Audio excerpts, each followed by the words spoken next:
یا صاحب الزمان یا صاحب الزمان۔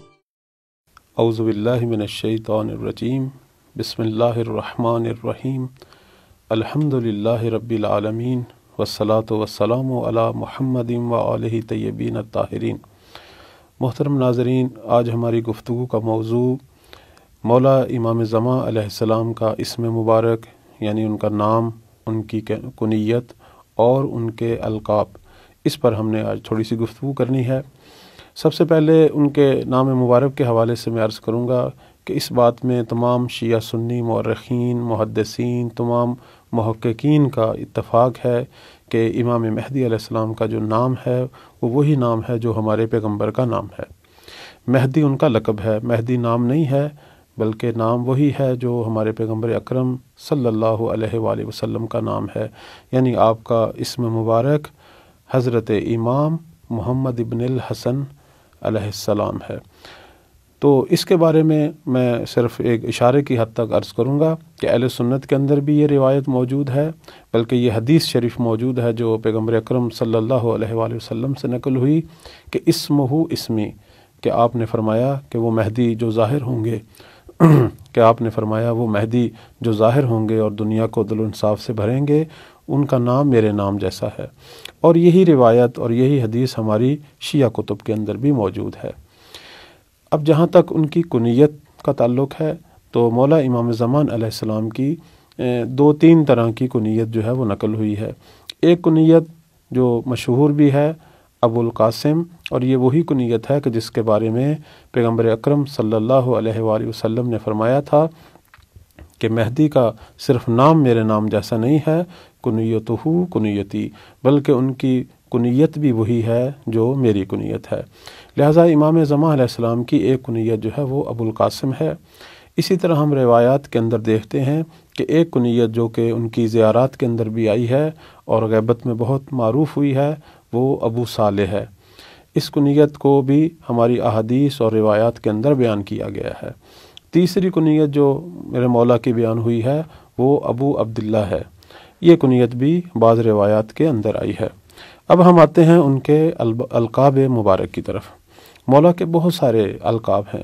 اب سب سے مشہور لقب، جسے بعض لوگ یہ سمجھتے ہیں کہ شاید وہ مولا کا نام ہے، حالانکہ یہ لقب ہے، سب سے مشہور لقب جو ہے وہ مولا کا وہ مہدی ہے۔ مہدی کا کیا معنی ہے؟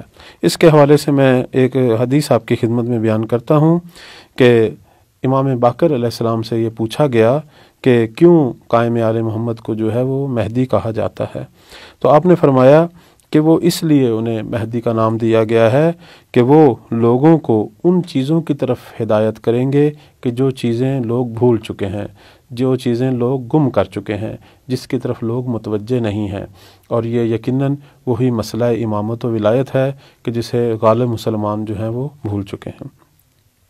اس طرح بعض روایات میں ہم یہ بھی دیکھتے ہیں کہ اس لیے انہیں مہدی کہا جائے گا کہ یہ اللہ کی طرف سے ہدایت یافتہ ہوں گے اور اللہ کی ہدایت کو لوگوں کی طرف منتقل کریں گے۔ تو سب سے مشہور لقب جو سنی شیعہ روایات میں ذکر ہوا ہے وہ یہی لقب مہدی ہے۔ اس کے علاوہ ہم دیکھتے ہیں کہ ایک اور معروف لقب جو مولا کا بہت زیادہ ذکر ہوتا ہے وہ لفظ قائم ہے۔ قائم کا معنی جو ہے وہ کھڑا ہونا ہے، قیام کرنا ہے۔ اب اس لقب کے بارے میں بھی مختلف روایات ہیں۔ میں ایک روایت آپ کی خدمت میں بیان کرتا ہوں کہ مولا امام رضا علیہ السلام سے یہ پوچھا گیا کہ کیوں صاحب الامر کو، مولا امام مہدی کو لفظ قائم کے ساتھ جو ہے وہ یاد کیا گیا ہے۔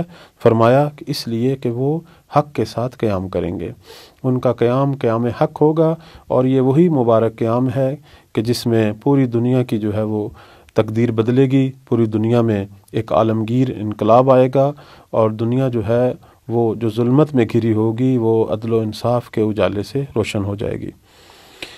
ایک تیسرا لقب جو مولا کا بہت زیادہ ذکر ہوتا ہے وہ لفظ منتظر ہے۔ ایک لفظ منتظر ہے، ایک منتظر۔ اگر ہم اس کو زیر سے پڑھیں گے یعنی ہم جو کہ انتظار کر رہے ہیں، جبکہ لفظ منتظر اگر زبر سے پڑھیں گے تو منتظر کا معنی یہ ہے کہ جس کا انتظار کیا جائے گا۔ اس لقب کے بارے میں ہم روایات میں دیکھتے ہیں، مثلا مولا امام تقی علیہ السلام سے جب یہ پوچھا گیا تو فرمایا کہ چونکہ ان کی غیبت بہت طولانی ہوگی اور لوگ ان کا انتظار کریں گے، ان کے ظہور کا انتظار کریں گے، اور بعض لوگ جو ہیں وہ ان کے بارے میں شک و تردید کا بھی شکار ہو جائیں گے، وہ سمجھیں گے کہ شاید وہ ہیں ہی نہیں، حتیٰ کہ بعض لوگ انکار بھی کریں گے۔ یہ وہ لوگ ہیں کہ جو بالآخر گمراہ ہو جائیں گے اور ہلاک ہو جائیں گے۔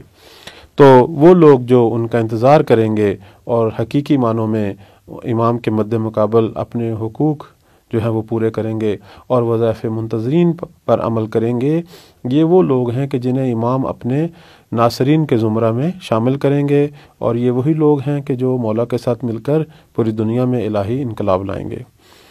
اسی طرح ہم دیکھتے ہیں کہ ایک مشہور لقب جو مولا امام زمان علیہ السلام کے بارے میں بیان کیا جاتا ہے وہ لفظ حجت ہے۔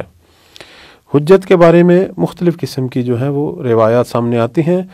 بے عنوان مثال میں عرض کرتا ہوں، اس لیے امام کو حجت کہا جاتا ہے جیسا کہ بعض روایات میں آیا ہے کہ اللہ تعالیٰ ان کے وجود مبارک سے حجت اپنے لوگوں پر، اپنے بندوں پر، کہ اللہ تعالیٰ ان کے وجود مبارک سے اپنی مخلوق اور اپنے بندوں پر حجت تمام کرے گا۔ یعنی پھر کسی کے لیے کوئی بہانہ نہیں رہے گا کہ وہ کہے کہ میں باطل پہ چلوں، میں گمراہ ہو جاؤں۔ پروردگار امام کے ذریعے اپنی ہدایت کو پورا کرے گا اور لوگوں کی تمام وہ ضروریات جن کی انہیں ضرورت ہے پروردگار انہیں امام کے ذریعے مہیا کرے گا۔ پھر لوگوں پر کے لیے کوئی ایسی راہ نہیں رہے گی جس کی وجہ سے وہ یہ کہیں کہ پروردگار ہم پر لطف نہیں کر رہا۔ تو اللہ تعالیٰ امام کے ذریعے لوگوں پر حجت تمام کرے گا اور لوگوں کے تمام سوالوں کا جواب امام کے ذریعے دے گا، اور لوگوں کے تمام شبہات اور وہ تمام چیزیں جن کی وجہ سے لوگ افتراق میں پڑے ہوئے ہیں اور مختلف مذہب اور فرقے بنے ہوئے ہیں، اللہ تعالیٰ وہ تمام شبہات کو دور کرے گا، اور پھر کسی کے لیے حق سے نافرمانی کرنے کی کوئی گنجائش نہیں رہے گی۔ اسی طرح بعض لوگ کہتے ہیں کہ حجت سے مراد یہ ہے کہ اللہ تعالیٰ امام کے ذریعے پوری دنیا پر ایک الہی حکومت کو قائم کرے گا، اور یہ حکومت جو ہے وہ حجت ہوگی تمام دنیا پر۔ اسی طرح ہم دیکھتے ہیں کہ روایات کے اندر مولا کا ایک اور لقب جو ہے وہ ذکر ہوتا ہے اور مشہور بھی ہے، صاحب الامر۔ صاحب الامر سے مراد یعنی کہ جس کے پاس زمانے کی حکومت ہو، جس کے پاس وقت کی ولایت ہو، جو وقت کا ولی ہو، وقت کا رہبر ہو، اسے کہتے ہیں صاحب الامر۔ اور قرآن مجید کے اندر آپ جیسا کہ آپ نے پڑھا بھی ہوگا اور سنتے بھی ہوں گے علماء سے کہ پروردگار نے 3 ہستیوں کی اطاعت اور پیروی کا حکم دیا ہے، اطیع اللہ، اللہ کی اطاعت، اسی طرح رسول کی اطاعت، اور تیسری چیز اولی الامر کی اطاعت۔ تو اولی الامر یعنی وہی صاحب الامر، اولی الامر کے جو حقیقی اس زمانے میں مصداق ہیں اور اس کی اللہ کی طرف سے جو تصویر ہے اور وہ جو مجسم ہستی ہمارے سامنے ہے وہ صاحب الامر یعنی مولا امام زمان علیہ السلام ہے۔ اسی طرح ہم دیکھتے ہیں کہ روایات کے اندر ایک اور لقب جو مولا کا ذکر ہوتا ہے وہ خلف صالح ہے۔ خلف صالح سے کیا مراد ہے؟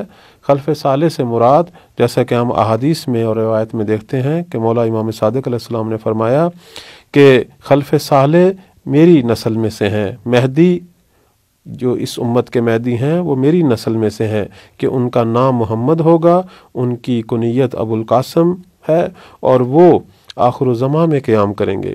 اب یہاں خلف صالح سے کیا مراد ہے؟ تو یہاں فرمایا یہ گیا کہ وہ تمام انبیاء جو گزر چکے ہیں اور اپنے سے پہلے جتنے بھی اوصیاء گزر چکے ہیں، سب کے حقیقی معنوں میں لائق ترین اور سب سے افضل ترین جانشین وہی ہیں۔ خلف یعنی بعد والا، جانشین کو کہا جاتا ہے کہ یہ خلف ہے۔ تو خلف صالح یعنی لائق ترین جانشین، یعنی اس سے پہلے جتنی بھی حجج الہی گزر چکی ہیں سب کے لائق ترین جانشین جو ہیں وہ مولا امام زمان ہیں۔ اسی طرح ایک مشہور لقب جس کا میں یہاں آخر میں ذکر کروں گا، وہ لقب جو ہے وہ بقیت اللہ ہے۔ یہ لقب جو ہے وہ بہت زیادہ روایات میں حتیٰ کہ زیارات میں آیا ہے۔ بقیت اللہ سے کیا مراد ہے؟ بقیت اللہ یعنی اللہ کا باقی ماندہ، یعنی تمام اللہ کی طرف سے جو حجتیں حجج الہی آنی تھیں وہ آ چکی ہیں، ایک ہی حجت باقی رہ گئی ہے، اس لیے ان کو بقیت اللہ کہا جاتا ہے کہ یہ آخری زمانے میں ظہور کریں گے اور دنیا کو اپنی عدالت کے نور سے منور کریں گے۔ بقیت اللہ کا معنی یہ بھی ہے کہ اللہ کا ذخیرہ۔ اس سے پہلے جتنے بھی حجج الہی آئیں دنیا نے ان کو دیکھا، ان کی قدر نہ کی، حتیٰ کہ ہمارے تمام ائمہ جو ہیں وہ مظلومانہ طریقے سے مسموم یا شہید ہوئے، تو یہ واحد حجت تھی جسے اللہ تعالیٰ نے محفوظ کر لیا اس زمانے کے لیے کہ جب ایسے لوگ آئیں جو ان کی قدر و قیمت کو جانیں اور دل و جان سے ان کا ساتھ دیں، ان کی نصرت کریں، تو اس زمانے میں یہ ظاہر ہوں گے۔ اور یہ بھی روایات میں آیا ہے کہ مولا امام زمان جب ظہور فرمائیں گے تو اپنا تعارف جو ہے وہ اسی لقب بقیت اللہ کے ذریعے کروائیں گے۔ اس لیے ہم دیکھتے ہیں کہ ظہور کے زمانے میں مومنین اور شیعہ جب مولا کو سلام کریں گے تو اسی لقب کے ساتھ سلام کریں گے، مثلا کہیں گے السلام علیکہ یا بقیت اللہ فی ارضہ، اے زمین پر اللہ کی باقی ماندہ حجت، آپ کو ہمارا سلام ہو۔ اور پروردگار ہم سب کو توفیق دے کہ ہم وہ زمانہ دیکھیں اور ہم بھی مولا کے اس لقب شریف سے مولا کی خدمت میں جو ہے وہ سلام بھیجے۔ اس کے علاوہ اور بھی بہت سارے القاب ہیں، منصور ہے، منتقم ہے، موعود ہے، اور بھی اس طرح کے کافی سارے القاب ہیں کہ انشاءاللہ اگر توفیق ملی تو پھر کسی پروگرام میں۔